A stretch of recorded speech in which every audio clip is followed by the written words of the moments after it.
আসসালামু আলাইকুম everyone. Sumi's kitchen and ব্লগে সবাইকে স্বাগতম। আজকে আমি তৈরি করেছি মূলা শাক ভাজি রেসিপি। এভাবে মূলা শাক ভাজি রেসিপি করলে সবাই চেটেপুটে খাবে। মূলা শাক রেসিপিটা গন্ধের জন্য অনেকেই পছন্দ করেন না।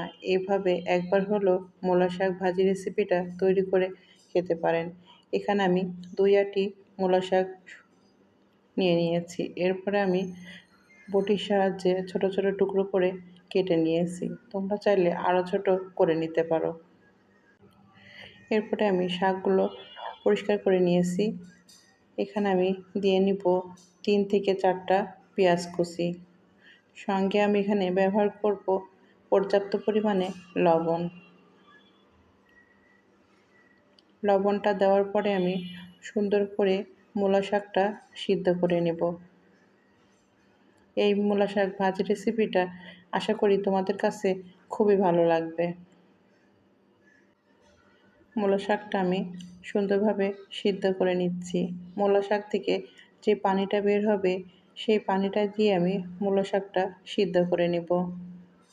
আমার এই রেসিপির সঙ্গে এতক্ষণ পর্যন্ত যারা চলে এসেছো সবাইকে অসংখ্য অসংখ্য ধন্যবাদ।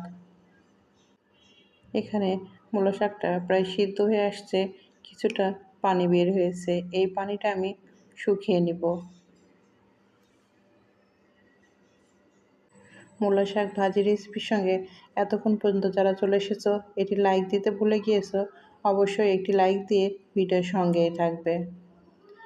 এভাবে করে আমি মূলা শাকের পানিটা শুকিয়ে নিয়েছি। এরপরে আমি শাকটা অন্য পাত্রে তুলে নিব। এখানে আমি ফ্রাই প্যানটা আবারও বসিয়ে দিয়েছি।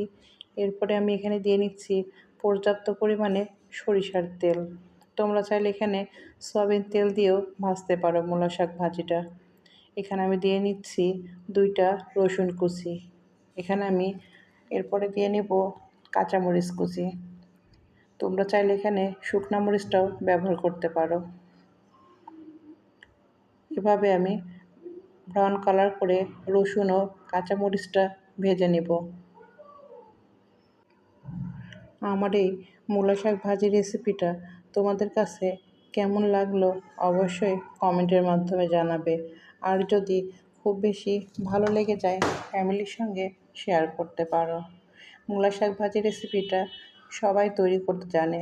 যারা নতুন রাঁধুনি আছে তাদের জন্য খুবই উপকারে আসবে এই রেসিপিটা। এরপরে আমি শাকগুলো দিয়ে সুন্দর করে নেড়েচেড়ে মিডিয়াম আঁচে ভেজে নেব।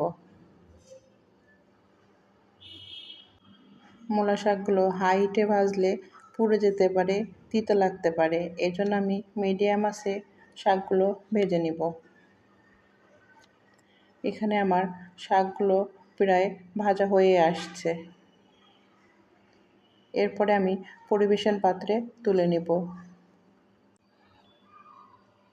আমার এই মূলা শাক ভাজি রেসিপিটার সঙ্গে এতক্ষণ পর্যন্ত যারা আছো সবাইকে অসংখ্য অসংখ্য ধন্যবাদ। নেক্সট ডে নিত্য নতুন রেসিপি নিয়ে তোমাদের মাঝে হাজির হব। আজ এ পর্যন্তই। আল্লাহ হাফেজ। আসসালামু আলাইকুম।